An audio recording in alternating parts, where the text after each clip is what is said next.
Howdy, it's Jim Arado, and this is early July 2023. It is a nice warm day we're at Mississippi State University on their campus, and we specifically stopped by here to visit the U.S. Grant Presidential Library and Frank and Virginia Williams collection of Lincolniana. And I swear I can pronounce that word if I'm not trying to. Anyway, this is a great place. We stopped by the library. The Grant Library is up on the 4th floor. They also had a John Grisham room on the 3rd floor. We would swing through there real quick too. Great campus, great display. Really cool statue here before you go into the library of Lincoln right after he was shot. And it reminded me a little bit of, if you're familiar with the Gettysburg Cyclorama, there is a little painting.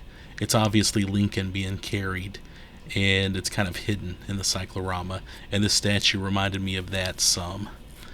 Anyway, I could go on about that for a while, but real quick, this is a great museum. We had a guy named Tor who gave us a little bit of a tour at the beginning, and then it was self-guided. I'm going to include some of our conversation with Tor at the beginning of this video. I did edit out some stuff. We kind of got off track talking about genealogy stuff, so I edited that out, so that might sound a little awkward, but he gave us some great information. We'll listen to Tor talk, and we'll look at a couple things. Audio's not perfect, but you can definitely hear what's going on. I'll talk a little bit more, maybe 15 minutes into this, but this is a great library and museum, and we had a great time. Small one. There's one touch screen. The two things I like to point out here is Lincoln used that desk when he was a practicing lawyer in Springfield. Oh. Okay. And that picture is very famous. It's what if you have grandkids, they would call photoshopped, altered. But you know, when a president near the end of their last term, they get a portrait made of him. Well, Lincoln died at the beginning of his second term, so there was no portrait, so they made one. Okay. But they took a portrait of, do you know who John Calhoun is? Oh, yeah. Yeah, I mean, about as southern pro-slavery as you can get. Bit irony. So if you Google John Calhoun, and I've done it, I found that portrait of John Calhoun with his hand on that round table. And it has 3 books, and one is called State Rights, of course. And John Calhoun was a bit like me, a bit chunky. And Lincoln was real thin, so you could see the body isn't quite right. And the hands, Lincoln had strong hands. Those are weak. Okay, yep. So they put the head, I don't think it was a very good put the head on. Yeah, I see what you're saying. But the head was facing the wrong way. So they took a mirror image, and about 10 years ago they spotted that Lincoln had a famous mole and it's on the wrong side. So quite humorous. Yeah, that is. That's funny. Let me see, the Grant wing is bigger over here. I guess Lincoln stood when he worked. That's pretty He must have. Yeah, I had he could a fellow faculty member who hurt his back, and he had them raise his desk up a foot or two. And, there's 5 touch screens here. Okay. For example, if you want to learn more about Grant as a statesman, you touch it and it'll say, do you want to watch a 4 or 5 minute video? The next one over there asks some questions about, was Grant unintelligent? No, he was actually pretty good. I'll mention that in a minute. Okay. Was he pro-slavery? No. He had a bit of trouble before the war and resigned his captaincy. And his father-in-law gave him a farm and a black to help him. He called it hardscrabble. So Grant took $25 and went down to a lawyer and gave that slave his freedom. Made a mistake. I can't pronounce it. Okay. Was Grant a drunk?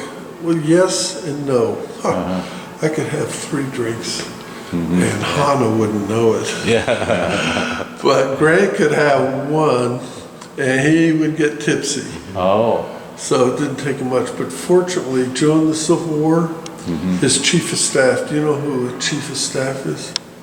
It's a general's right-hand man. oh, yeah, okay, yeah, And his name was John Rawlins. okay, And John Rawlins' daddy was alcoholic.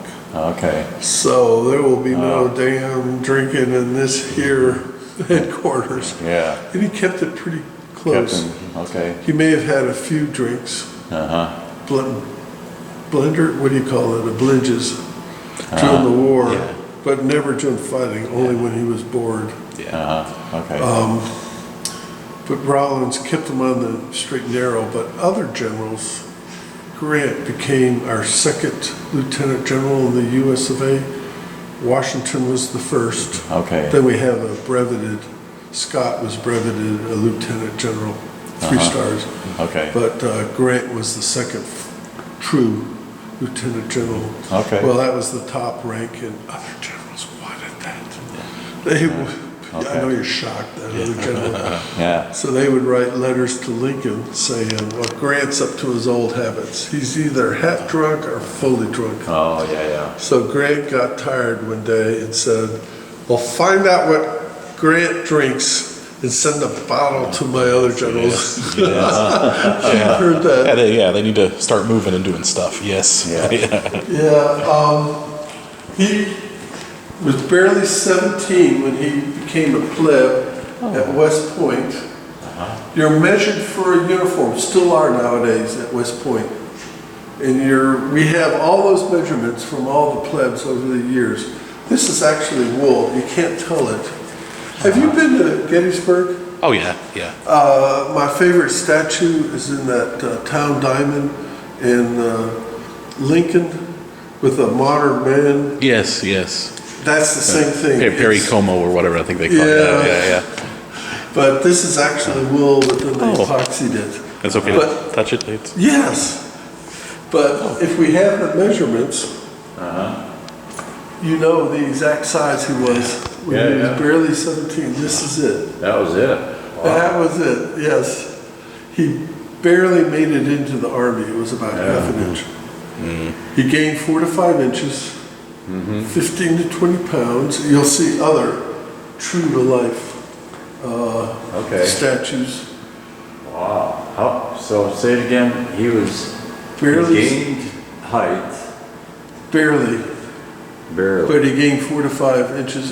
You know, typical, they fed him well. Yeah, But also, he doesn't look happy. yeah, And no. the reason is, do you know? I know he got in under somebody else Right. didn't get the local commission or whatever, and so he got in. He got in, each congressman is allowed, what, That's 3? right. Yeah. But he doesn't look happy because his dad signed him up without telling him. And the reason his dad did that is his dad was cheap and it was a free education. Okay. And back then, you may not know it, but West Point was the premier engineering school in the U.S. Okay. And French, were great engineers, Napoleonic War, and the top graduates, not Grant, but Robert E. Lee was, they joined the Corps of Engineers. Okay. He was also, though, not born Ulysses S. Grant. He was born Hiram Ulysses Grant. There was a typo on his enlistment papers. I hate to call it typo, there were no typewriters, but yeah. and he was inducted as Ulysses S means nothing, Grant. He had to do some mechanical drawings, and of course, at West Point. Did you ever take mechanical drawing? No, I didn't. I High did. school. Okay, I 1 quarter at Florida, and it's difficult. We used pencil the first quarter and then in the ink. So I just had to take 1 quarter. This is in the ink. He did a good job. Oh. But he took his first name, Hiram, and made it as a middle initial for a little while, which I thought was interesting. But after he finally graduated, and you're sworn in, you swear to follow the legal orders of your superior, et cetera, he became Ulysses S. Grant from then on out. Okay. And he came in with a class of 81. He graduated in class of 39. He graduated 21st, about dead center. Yeah. Okay. Pretty good. And he was a bit like me. If he liked horses, he did well. Yeah. Do I need to go on? Yeah. He did. No, it's Me and Russian, we just didn't get along at all. So are you an historian? What was you were a I was professor? a professor of forest products. Huh. My wife was the first female forestry professor. She grew them, Okay. and I cut them, so to speak. Okay. Okay. Wow. So, Okay. but we came here for 2 or 3 years in 81. There you go. Yeah. How about that? Probably the most valuable document. May I show you? Oh, yeah, please. Grant was a general. His son, Fred, was 13 during the siege of Vicksburg. Yeah. He became a general, and you can't tell. The grandson who started the Ulysses S. Grant Association, it only has 1 star. They cropped it, so he was a major general. And he was only 17 when he came, and he stayed a while in the Army. You know, the Army is up or out. You get promoted, or you get to a certain point and you're told you're getting promoted for 2 years. Yeah. This is it. Yeah. But I think he stayed in longer because it was nearing World War II and we needed generals trained. Okay. But the reason he's a general goes back to Grant, and one of the first, probably the biggest victories at the early stage of the war, and that was Fort Henry and Fort Donelson. Yeah. You're aware, right? Yeah, our neck of the woods. Yeah. Okay. Well, close to where I grew up. And he won that, and it opened up. The Confederates had to retreat from Nashville and Yeah. quite a bit of Tennessee. Okay. So he became very famous. And a newspaper man said, Grant likes to smoke cigars. So what happens? Well, Everybody he got sends some cigars. Yeah. everyone. And in the Overland campaign that started in May of '64, Battle of Wilderness, something Spotsylvania Courthouse, I read one day he smoked 20 cigars. So, unfortunately, later after his presidency, his son joined or invested a lot of money in a company, and the other partner was a scoundrel, and he lost a lot of money. But Mark Twain, his friend, said, tell you what, write your memorials, and that'll help, and I'll help you get it published.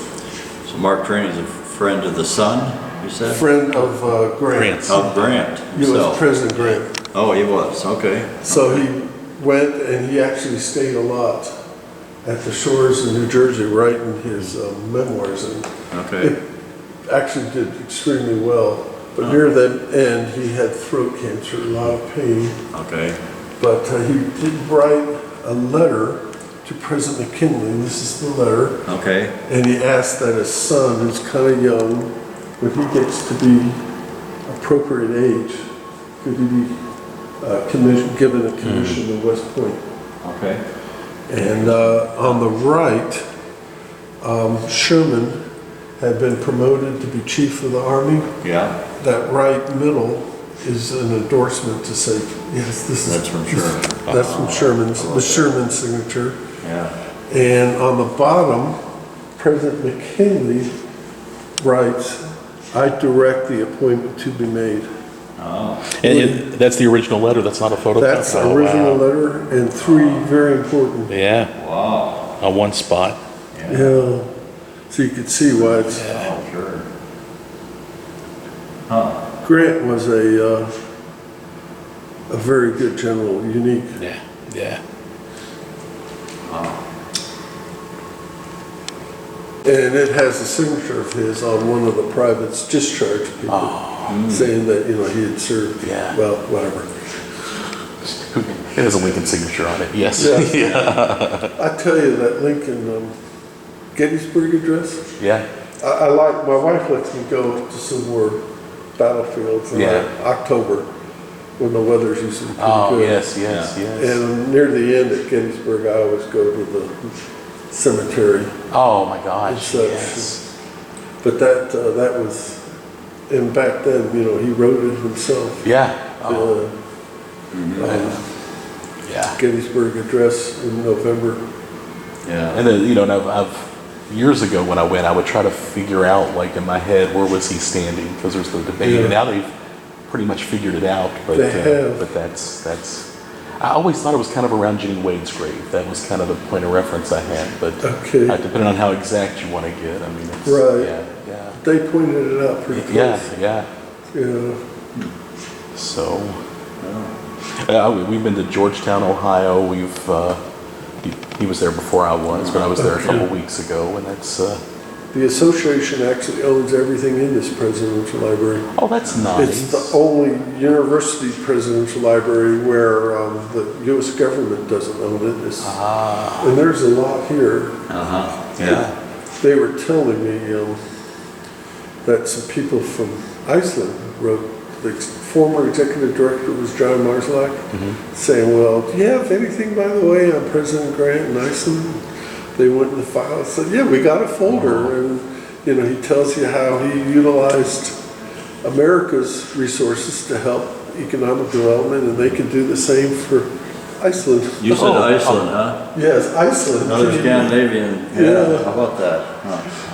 Thank you for coming. Thank you. Great, yeah. Where to start? Yes, and how about that? It was great talking to Tor. We would talk to him a little more later, and we would end up having several conversations with some of the staff members here at the Grant Museum, or I guess the Grant Library to be exact. This is a great place if you're into presidential history, Civil War history, Lincoln. This is a top-notch site, and it definitely should be on your bucket list to check out.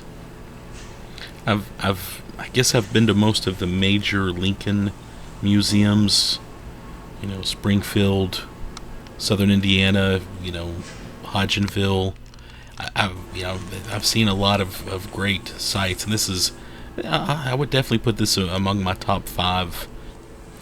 I will say that this presidential library and museum reminded me a lot of the Lincoln Museum at Lincoln Memorial University in Harrogate, Tennessee, which is pretty much right next to the Cumberland Gap. If you're making your trip down to the Cumberland Gap, you need to make sure you stop by Lincoln Memorial University. They have a very similar museum dedicated exclusively to Lincoln, and it's also on my top 5 list. But I like the fact that both of these museums, this one and Lincoln Memorial, are kind of in areas not really directly associated with the subject. But yeah, this is another great museum on a college campus. There's one of Grant's paintings that was a copy, but you can tell how he was a pretty good artist there. I was impressed with that as someone who paints myself. I look at that and I am kind of jealous. He did a good job. Yeah, but back to the museum itself. I wanted to mention that Dr. Ann Marshall is the executive director of the Grant Presidential Library and Museum, and I didn't realize this. I didn't get to meet her while we toured the museum. She wasn't there, but one of the staff people told me that a little bit about her, and she wrote the book Creating a Confederate Kentucky: The Lost Cause and Civil War Memory in a Border State. I haven't read that book. It's definitely on my list of books to pick up. But I've heard her on Civil War Talk Radio. I'm familiar with her. And when they mentioned to me that she was the executive director, I thought that was pretty cool. She's also from Kentucky, I believe. So that's kind of a nice link. And concerning Grant, there are Grant sites all over the U.S. I mean, I can't tell you how many states that I've been in, and you find out there's some cool Grant site there. Even here In Lexington, Kentucky, between here and Berea, there's Richmond, Kentucky, and there was the Battle of Richmond, Kentucky. And if you're doing the driving tour, you've got to walk out in the woods to find it, but there's a tavern. It's in ruins. There's a chimney and some bricks. It's literally a little tavern in ruins. Anyway, Grant stayed at that tavern at one point, and I think that's pretty neat. So yeah, if you're in Kentucky, you need to make sure you go and do the driving tour for the Battle of Richmond. I've elsewhere on my YouTube channel, I've put a video up of me doing that driving tour. And of course, if you're into history at all, there's all sorts of little facts and connections, with Grant to Lincoln, and definitely two people whose legends will always be tied together. President of the United States 16 and 18. Of course, anybody who's studied Lincoln knows that that night at Ford's Theater, the Lincolns invited the Grants to go with them, and Mrs. Grant was not a fan of Mrs. Lincoln, and they politely declined the invitation.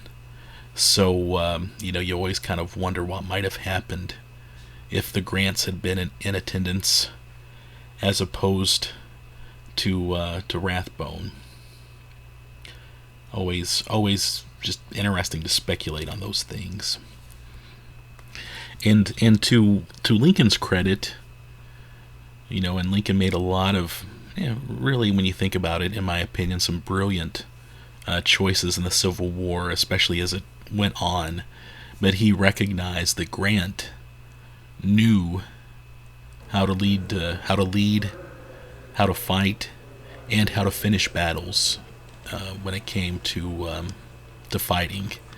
And really, when I think about everybody in the Civil War, Grant, Lee, Lincoln, Longstreet, there's I could go on and on, but Lincoln, Grant, Sherman, and I would put Forrest in the category of guys that knew, you had to be vicious, you had to be relentless, and you had to be just, I think relentless is the best way to put it.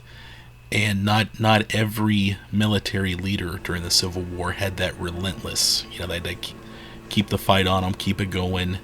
Once the enemy leaves the battlefield, keep pursuing. I don't think a whole lot of leaders really had that fight in them, the way that especially Grant, Sherman. That they had that, and I think with Lincoln, he had such leaders in the beginning of the Civil War that fought.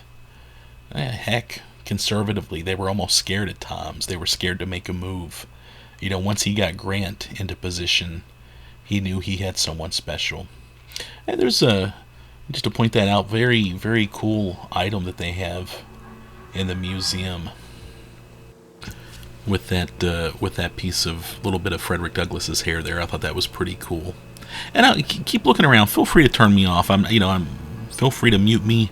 Feel free to pause this video. I wanted to make sure I covered a lot of the museum so you could see what's in there.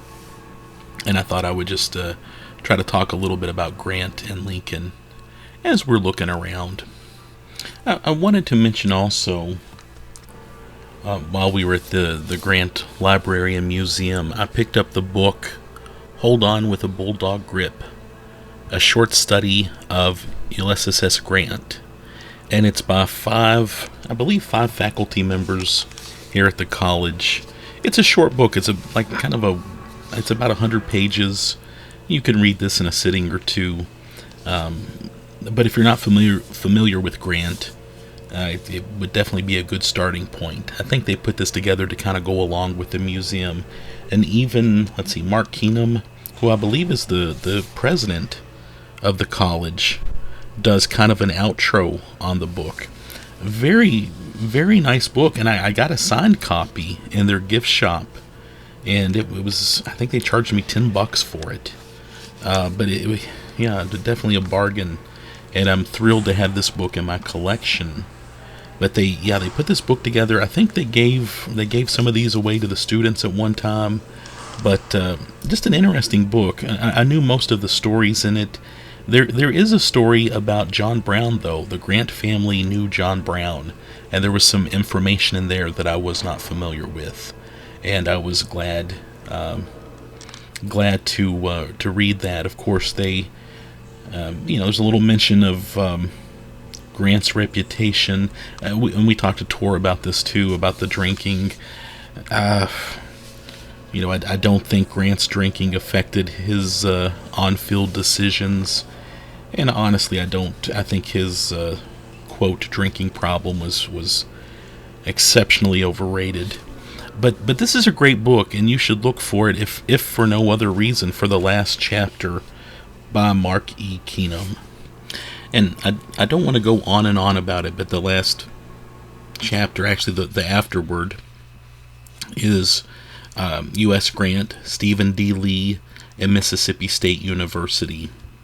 And in this afterword, Keenum gives a really, it's sweet. It's a very sweet story about Stephen D. Lee, no relation to Robert E. Lee, who served as the first president of the college, Mississippi State University.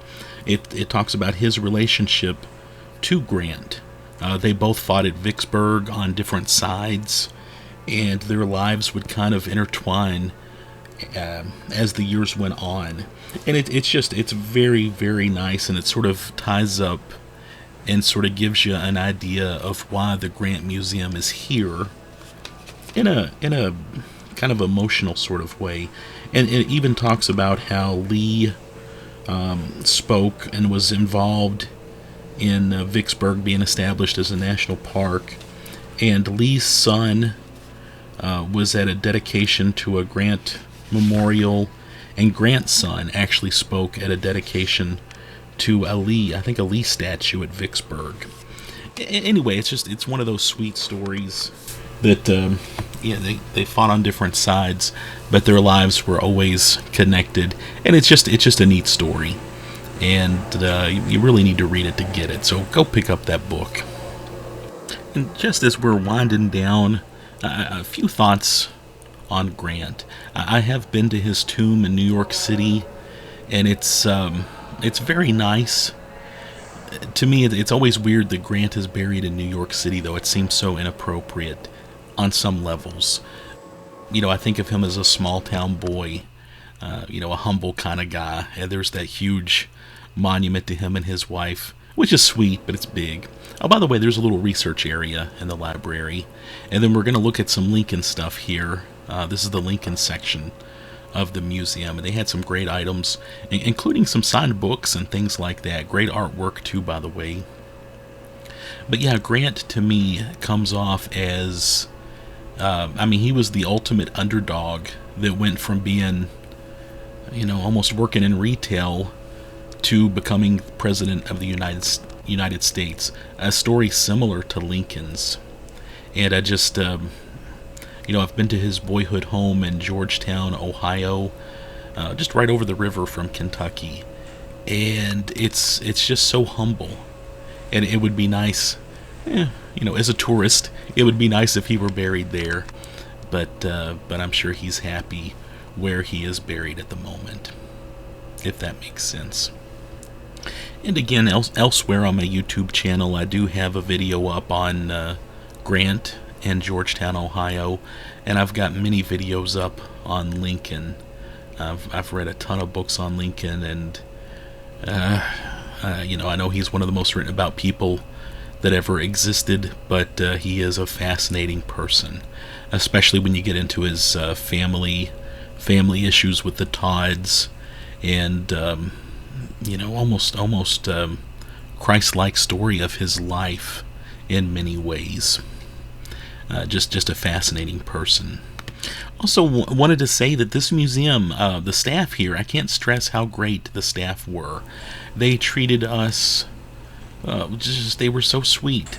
They were happy to see us. They talked to us for a while, and they were enthusiastic about Grant and Lincoln, and I just enjoyed being there. They did tell me that they're hoping to move the museum to a new location, one better suited for a presidential library and museum. I absolutely plan on going back when that happens. This is a great underrated museum in an underrated state, and you need to check it out. If you've been there, let me know what you thought. If I missed something, let me know what I missed.